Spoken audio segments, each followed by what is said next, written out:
mais dafa am lu xew ci biir réew mi dafa mel ni réew mi dafa am kumba amul ndey ak kumba amul ndey dëkk bi yoo xamante ne bu amee ay gàllankoor problème ndox gouvernement yi dañuy daw dem wàllu leen am dëkk yoo xamante ne bu ñu amee problème kenn du leen wàllu de 1960 à nos jours département de Bakel département de Kanel ñun suñu hôpital ñoo koy tabax suñu bopp suñu école ñoo koy tabax suñu bopp suñu yoon ñoo koy defar suñu bopp ba suñuy poste sax la poste ñun ñoo koy tabax suñu bopp baalu daaw jég la def si hôpitalam lu ëpp 130 millions si biir hôpital alors que gouvernement bi moo ko war a taxawal depuis affaire bi commencé gisuñu benn autorité keroog la sous-préfet bi ñëw foofu dafa ñëw ba ndox bi fu muy commencé mu delluwaat xam nga lu ko indi dafa amoon ñu dem foofu pour recruter nu mu tudd bourse familier ñoom ñoo nekkoon si biir ndox bi mënuñu génn ñu woo sous-préfet daw ñëw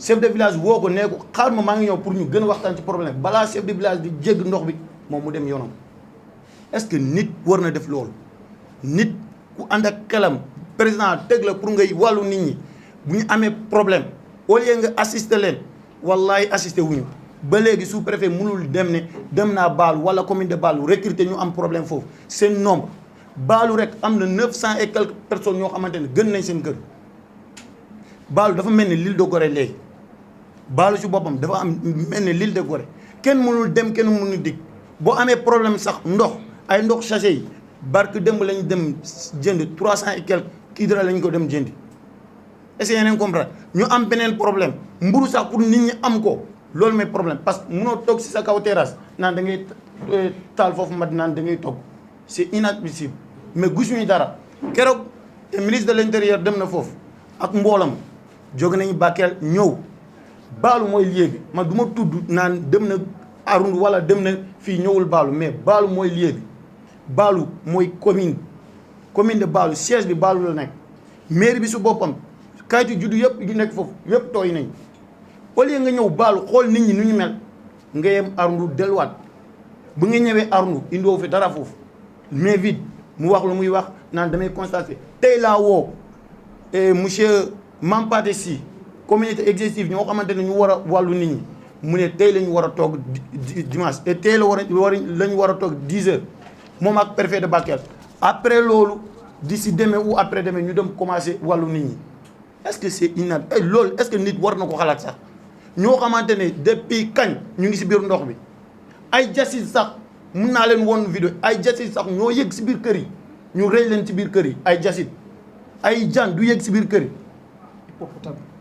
ay hippopotame xaw ma nu ñu koy waxee olof ñoo yëg si kaw est-ce que population yooyu mun nañ tëdd nelaw keroog nu mu tudd Matam premier ministre bu muy dem foofu lu mu yóbbu ay diw ay ceeb non nous sommes pas bañuñu Matam bañuñu Touba question bi mooy nit ñi ñoo nekk Touba population sénégalaise ñoo nekk Touba ñoo nekk Matam ñoom ñoo nekk Bakel parce que ñoom sénégalais lu ñu xalaat rek saraxule dafa am xaalis bu ñu amee problème seen ñu nekk immigré yi ñoo leen di wàllu loolu moo war a dakk nit ñi dañoo war a wàllu ñu balaa suñu immigré du ñu wax démb wallahi fii bis moo génn fii lu ëpp 4 millions la ñu génnee suñu xaalis commune de Baalu lu ëpp 4 millions bis la ñu taxaw fii luy ndox luy lépp ñu génne ko fii di yóbbu ko Bakel instant bi balaa may egg fii woo naa leen ñu ngi Carrefour Bakel egguñu Baalu population boobu nu mu ñuy dund suñu hôpital bu bees bu ñuy tabax foofu am na ndox maternité bi dafa chef de kii bi nu mu tudd médecin bu nekk foofu médecin chef bi amul sax fu muy tëdd lycée bu ñu nit ñi dem ndox commencé na dugg foofu mais fu ñuy dem war a dem léegi xanaa ñun bokkutuñu Sénégal wala ñun suñu frontière Mauritanie lañu bokk wala Mali lañu bokk loolu la ñu laajte quoi gouvernement bi fu ñu bokk ñun xanaa duñu Sénégal dootuñu sénégalais pourtant ñun am nañu fi wàll Saraxule am nañu fi wàll Sénégal département de Kanel am na wàll Sénégal département de Bakel am na wàll Sénégal commune de Baalu am nañu wàll Sénégal mais hélas lu ñu gën a métti mooy tout le temps ñun gouvernement yi ñu ñëw parce que bu ñu commencé wax rek nit ñi dañu naan dañu politiser ñun Pastef la ñu bokk man xeex naa fi Pastef parrainage bi xeex naa fi mais la question n'est pas une ñu bañ ñuy politiquer mais la question est une question de vie nit ñi lu ñuy dund loolu la ñuy wax métit bu ñuy dund loolu la ñuy wax parce que gisuñu kii parce que xam nga nu mu tudd ministre de l'intérieur bi ñëw na pour l'instant parce que am na ay renseignements yoo xamante ne jox nañ ma ko big si guddi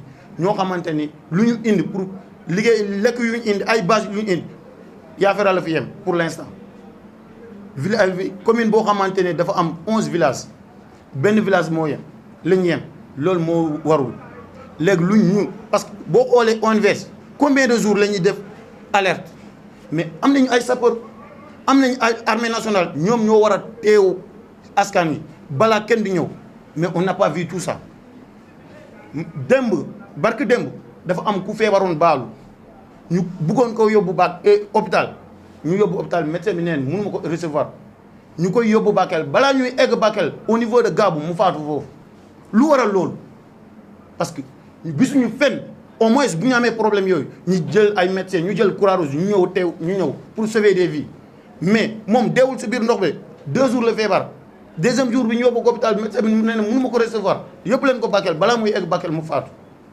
lu ñuy bay muy ceeb 45 hectares yëpp ndox jël na ko est-ce que léegi population boobu nu ñuy demee ay lu ñuy bay si wet ndox bi tamit ay kaañ ay genre légumes yooyu ndox yóbbu na lépp loolu yëpp président bi da ngaa war a yëkkatiwaat sa bopp xool ñu nekk frontière bi ñu nekk 600 kilomètres de Dakar wala ñu nekk 700 et quelques kilomètres de Dakar ngeen xool leen bàyyi leen xel bu baax parce que ñun Sénégal lañu bokk du ñu ay Maliens nationalité sénégalaise lañu du ñu ay Mauritaniens nationalité sénégalaise lañu yor kon ngeen bàyyi xel ci loolu boo leen di ñëw suñu dëkk dee leen indi lu ngeen di war a jàppale nit ñi bu leen ñëw rek di wax lu leen neex après ngeen dem après 3 jours wala une semaine après ngeen commencé indi ay médecins commencé parce que loolu après médecin après la mort la tudd nañu gën a bàyyi xel loolu nous sommes tous des Sénégalais on doit avoir une bonne conscience de aider tous les Sénégalais loolu lañu am pour nga ñu wax leen ko wolof bi leerul noonu saraxule la bu déggee élève yenn saa yi day juum ci kàddu yi maa ngi tudd Bakary Coulibaly ah waaw dafa war a ñëw mais balaa muy ñëw dafa war a yónni d'abord ñuy wàlluñu parce que njiit bu réew buy ñëw bu fekkee nit ñi amuñu fu ñuy tëj wallaay baalu dafa am ñoo xamante ni si biir àll yi dañuy dem parce que booy tëdd si biir àll am na ay jaan am na lu ne mais looy dund loolu balaa ñuy ay maire gaddu la ñuy jël démb ay maire gaddu ay sànke mais au moins booy ñëw nga indi ay sànke ay maire gaddu nit ñi fu ñuy fanaan mais loolu yëpp amuñu ko si kaw terrain la ñuy fanaan nii ak ndox bi yooyu yëpp bëri na. Personne sur le terrain à évacuer les gens. Pourquoi attendre le ministre? Pourquoi attendre l'instance nationale alors que les vies sont en jeu? C'est ce que moi je condamne. Le ministre nous a manqué du respect. Ces gens-là, ils nous ont manqué du respect, il faut le dire. Moi qui vous parle comme ça, je suis prisonnier politique, détenu politique pour PASTEF. Et j'ai fait tout pour PASTEF. J'ai été détenu illégalement. Nous voulons que cela cesse. Nous sommes des Sénégalais. Nous avons le droit, comme tous les Sénégalais. Touba n'est pas meilleur que Bakel, comme que Bakel n'est pas meilleur que Touba.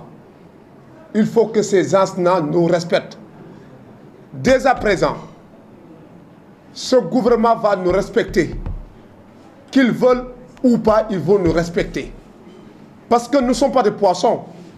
On ne peut pas vivre dans l'eau. Et on ne doit pas vivre dans l'eau. Certes, nous avons besoin de l'eau pour vivre. Mais on ne peut pas vivre dans l'eau.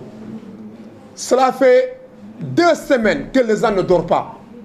Cela fait 2 semaines que les gens ne mangent pas. Cela fait 2 semaines que les gens ne cultivent pas. Cela fait 2 semaines que les gens ne voyagent pas. Et cela suffit. Nous condamnons cet acte. Nous condamnons ce manque de respect. Le ministre a été là-bas, bien vrai qu'il a été là-bas. Même les siaux que mon collègue l'a dit comme ça, ces siaux-là ont été donnés non pas par le ministre, mais par le service d'hygiène qui était à Tambacounda. Comment on peut accepter au XXe siècle, Djubal Djubanti, comme le président Ousmane Sonko l'appelait, comme le président Bassirou Diomaye Faye l'appelait, il fallait 48 heures pour attendre le ministre sur le terrain. Alors que la population de Bakel crie le désespoir, on n'a pas eu de solution. Avant-hier, lorsqu'il y avait eu les inondations de Touba, on a vu le déplacement du ministre. Et moi qui vous parle comme ça, j'ai écrit une lettre à l'ex-secrétaire général, directeur général de l'ONAS, Sergien. Vous savez ce qu'il m'a répondu? Que Bakel n'est pas dans l'ouvrage de l'ONAS. Il faut aller se référer de l'histoire de Bakel. Bakel fut l'un des premiers départements du Sénégal. Comment on peut oublier ce département? Parce que nous sommes en recul. Nous sommes à 850 mètres du Sénégal, de Dakar. Raison pour laquelle les gens nous oublient. Et cet oubli va cesser. Nous sommes prêts à aller faire des prisons, mais cet oubli va cesser. Dorénavant, nous serons considérés comme tous les Sénégalais. Même les nominations, on a eu 3 nominations dans le département de Bakel. 3 nominations. Imaginez-vous ça. Dakar, ils ont eu combien de nominations? Dakar, ils ont eu combien de nominations? Touba, ils ont eu combien de nominations? Kaolack, ils ont eu combien de nominations? Que ces gens-là nous disent, il y a quoi la différence entre Dakar et Bakel? Quelle est la différence entre Touba et Bakel? Bien vrai que nous sommes des patriotes, mais quand la question de survie se présente, nous allons aller défendre nos parents. Nous allons défendre notre département, c'est la priorité. On a vu ici le département qui défend Sonko, c'est quel département? C'est Ziguinchor. Nous avons vu comment ils ont contribué à défendre le président Ousmane Sonko. Nous aussi, quand il y a les inondations, nous allons défendre notre département, nos villages, nos parents, nos mamans. C'est ça notre priorité. C'est ça notre priorité. Hier, il a fallu que la population de Bakel, du département de Bakel et de la commune de Balou contribue à 4 millions pour aller au secours des sinistrés.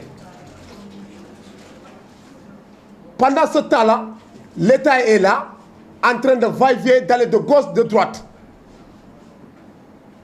Je pense que la question de l'inondation, cela doit concerner tous les ministères. Ministère de l'Éducation, puisqu'il y a des écoles qui sont dans l'eau. Ministre de la Famille, parce qu'il y a des familles qui sont là-bas, qui n'ont pas mangé. De l'enfance, de santé, surtout la santé. Parce qu'on sait qu'avec le décrue de l'eau, forcément, il y aura des pandémies, soit des maladies qui vont s'apparaître. Là, on doit voir tous les ministres, tous les bonnes volontés devraient se signaler. Nous, on fait partie du Sénégal. Nous lançons l'appel au président de la République de réagir automatiquement, puisque c'est déjà trop tard. On a eu des informations comme quoi que Malanteli a dit que d'ici vendredi, l'eau va continuer de venir. D'ici vendredi, on est mercredi aujourd'hui. Ça veut dire que hier et demain, il y aura encore de l'eau. Après-demain aussi, il y aura encore de l'eau. Et comment cette population va vivre? Hein? Mais alhamdulillah, on a décrété, pour l'instant, il n'y a qu'un seul bilan de pertes humaines et qu'on ne veut pas que ça se multiplie. Nous voulons que cela s'arrête et nous lançons l'appel à tous les ministres, de s'intégrer dans cette affaire, d'aller au secours de la population. Parce que c'est ça qu'on attend d'eux. On s'est battu pour eux, pour qu'ils viennent au pouvoir. On ne s'est pas battu pour que ces gens-là viennent au pouvoir et oublient le département de Bakel. Nous n'allons pas oublier. on ne va pas se rester là à faire oublier. Voilà, c'est ça que j'ai à dire, en grosso modo. Voilà.